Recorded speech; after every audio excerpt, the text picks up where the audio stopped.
What is up? This is Grant. Today I'll be going through my first Q&A session.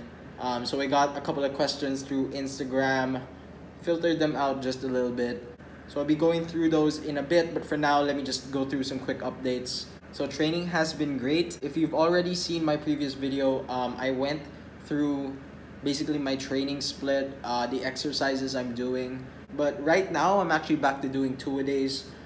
Just because the home gym is so convenient, and I found I performed best when I split up my exercises, half of it in the morning, half of it after lunch. Nutrition has also been pretty good. I've been at a minimum of 2,600 calories for the past 3 to 4 weeks. That's 180 grams of protein, 330 plus grams of carbs, and 60 grams of fat. Since ending my mini cut, I've gained around 3 to 4 pounds, which is very much on track.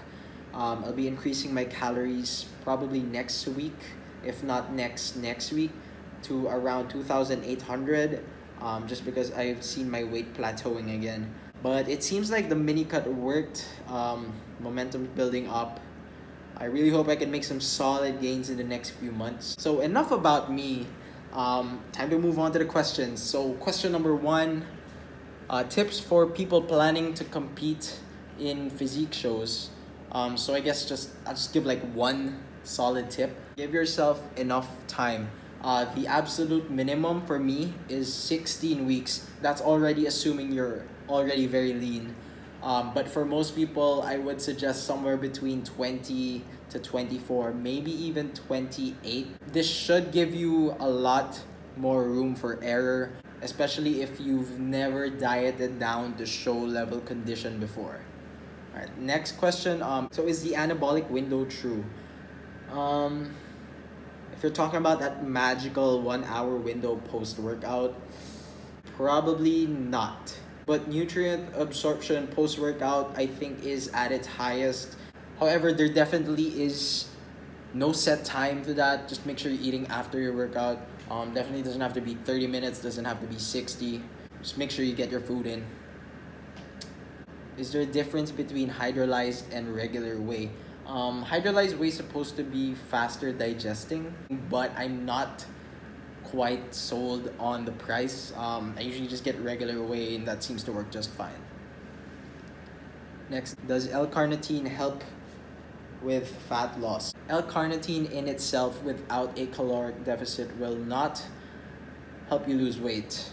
But because it does help you use fat as energy, it might indirectly help with fat loss. Just because you have more energy, you probably have higher expenditure as well. Next, how do you position your phone for progress photos? So if you're taking photos for your weekly check-ins, you definitely want it to be in the same place, same time of day, same angle, same poses, same distance from the camera, everything. For me, that is in my bathroom. The phone is against the wall on top of the toilet tank. I usually do that every Friday or every Saturday. If you're taking your progress photos in the gym, make sure you and your camera are in the same place every time. Natural lighting will definitely change, so it might be a little bit less consistent. For that, I like to set my camera on a bench against my shaker, somewhere around hip to knee level. Also, another tip is to use your front camera, take a video, then after that, just take your screenshots. Next question, which should I prioritize? Reaching my protein intake or hitting my goal deficit? This depends.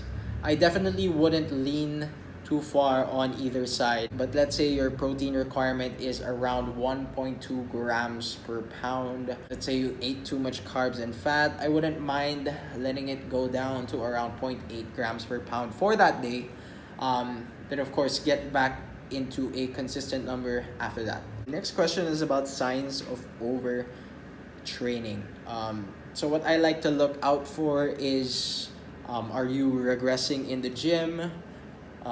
Is your fatigue really high? Is your sleep going down the drain? If that's the case and you don't really have a lot of other external stressors, you might want to back your training down just a little bit. This is also related to the next question, which is asking me for my thoughts on deload weeks. So for deload weeks, I like to take them anywhere between 4 to 8 weeks. Can be less frequent, can be more frequent. That depends on the person. That might also depend on your nutrition. So let's say I am deep into contest prep. I might want to take my deload every 4th week, as opposed to my off season where I'm definitely recovering from my training sessions. For that, I might go around every 6 to 7 to maybe 8th week. On to the next question. Demotivated with training and nutrition during the quarantine. So I understand your daily routine might be messed up right now, but as much as possible, don't rely too much on motivation to get you through.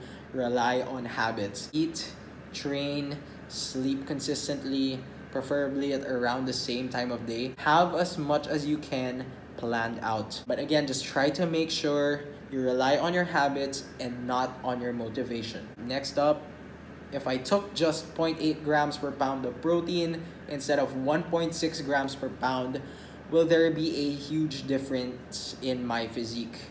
I am a beginner. Probably / definitely not. Going up to 1.6 grams per pound of protein, especially if you're a beginner, might not be the most realistic, might not be that practical or convenient. So anywhere between 0.8 to 1.2 grams per pound should be fine. What's your morning routine when you're in prep and when you're not in prep? So I usually wake up between 5 to 6:30 a.m. I'll get up, take my shit, weigh myself, and then play a couple of games of Mobile Legends. So if I'm on prep, I'll usually play those games while I'm doing my fasted cardio. If I'm in the off season, I'll usually just get back to bed and keep playing my games. After that, I'll have breakfast around 7:30, and then work out at around 9:30, 10 a.m. I'll have my lunch / my post-workout after that, usually around 12, and then I proceed with the rest of my day. Next one is not a question. It says here, drop your gym playlist.